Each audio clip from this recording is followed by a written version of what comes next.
The day I first met her, I didn't know my life would change forever. I was just a man sitting in the back row of a small-town high school's parent-teacher conference, watching the chaos of concerned parents, nervous teachers, and students pretending they weren't listening. My own nephew had been getting into trouble lately, so I came to see what was going on. That's when I noticed her. The new chemistry teacher, Ms. Elena Carter, late 30s, tall, fit, with eyes that seemed to scan the room like they were calculating danger. She stood straight, even when parents tried to talk over her. Her calm didn't look like the fake kind teachers put on, no, it looked like the calm of someone who had seen storms before and survived them. I didn't know her backstory then, but I could feel there was something about her. And I was right. Because 3 weeks later, I'd see her face again, not in a meeting, but in a viral video, one where she was standing in the school's science lab, a teenager's hand wrapped around her throat. The video would make national headlines, but the full story, what happened before and after that moment, was something most people didn't know. I was there, in the school that day. I saw it happen. And I'm here to tell you exactly why that bully's life would never be the same again. Elena Carter didn't come to teach in Brooksville High because she needed money. She could have done anything with her life. She had served 12 years in the military, including combat tours that would have broken lesser people. But after losing a close friend in the service, she wanted to do something that mattered in a different way, something that saved lives before they were ruined. She believed teaching was her mission now. But Brooksville High wasn't just a normal school. The halls were ruled by a handful of students who thought they were untouchable. And one of them, a 17-year-old named Darren Cole, had a dangerous reputation. He was tall, broad-shouldered, with the cold smirk of someone who liked hurting people. Teachers avoided confrontation with him because he had a wealthy father who could make problems disappear. Darren wasn't just a bully, he was a predator of fear. When Elena first saw him shove a smaller boy into a locker, she didn't hesitate. She called him out right there, in front of his friends. That was mistake number one, at least in Darren's mind. For him, respect wasn't earned through kindness, it was stolen through intimidation. And she had just challenged his rule. The tension built for weeks. Darren began to make little moves against her, whispering crude remarks in class, spreading rumors, hiding lab equipment, intentionally spilling chemicals. But Elena never reacted the way he wanted. She didn't yell. She didn't threaten detention in a loud voice to prove a point. She would just give him this look, a steady, unblinking gaze that somehow made him uncomfortable, like she could see straight through his armor. It all came to a breaking point one Thursday afternoon. It was the last period of the day, and the lab smelled faintly of ethanol from a previous experiment. The class was loud, restless. Darren was leaning back in his chair, tossing a glass pipette between his hands. Elena told him calmly to put it down. He didn't. She walked over and took it from his grip without a word, turning back to the desk. And that's when it happened.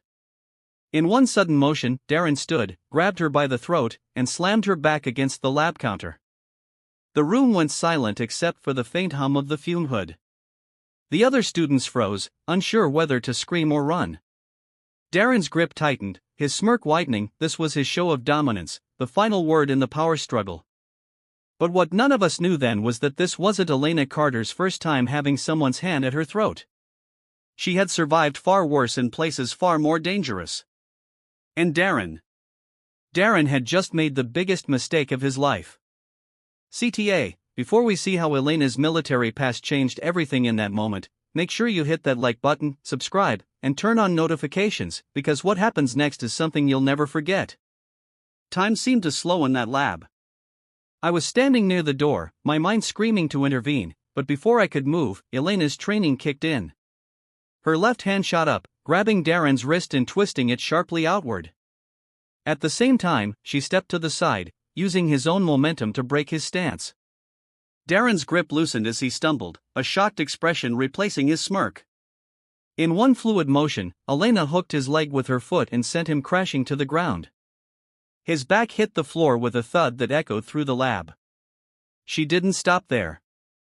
Kneeling beside him, she used her forearm to pin his chest and her free hand to control his arm in a joint lock. Her voice was calm, terrifyingly calm. "You're done, Darren." Her words weren't a shout, but they carried the weight of command. Every student in that room felt it. Within minutes, the principal arrived, summoned by a terrified freshman who had run to the office. The school resource officer took over, but by then Darren's arrogance had been stripped away. The officer recognized Elena's restraint technique instantly. It was standard military police procedure. Later, I would learn she had been a military close-quarters combat instructor. She hadn't just defended herself, she had neutralized a threat without causing lasting harm, but she had destroyed his sense of untouchable power. The fallout was swift. Darren's father tried to threaten the school with legal action, but the security footage left no room for lies. His grip on Elena's throat was caught in perfect clarity. Witness statements, including mine, told the same story. Darren was expelled, sent to a juvenile rehabilitation program, and barred from returning to the district. It was the first time anyone had truly stood up to him, and won. But the story didn't end there. Months later, at a community event, I saw Darren again. He looked different, thinner, quieter, eyes that didn't meet mine.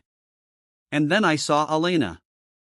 She walked over to him, and instead of gloating, she spoke to him quietly. I caught a few words: "You can be more than what you've been." She didn't just destroy his future as a bully, she was trying to rebuild him as a human being. Now, years later, I still remember that day in the lab. I remember the shock, the fear, and the sudden respect that filled the room. Elena Carter wasn't just a teacher. She was a protector, a fighter, and a mentor who understood that the greatest victories aren't just about defeating someone, they're about giving them the chance to change. And as I sit here telling you this, I realize why I couldn't forget her face in that first meeting. Some people walk into a room and you just know they've lived a life that could fill 100 stories. That day in the lab was just one of them. But it was the one that proved that even in the quietest classrooms, heroes still exist. CTA, if this story inspired you, hit that like button, subscribe to the channel, and share this video with someone who needs to hear it. And in the comments, tell me, have you ever had a teacher who changed your life?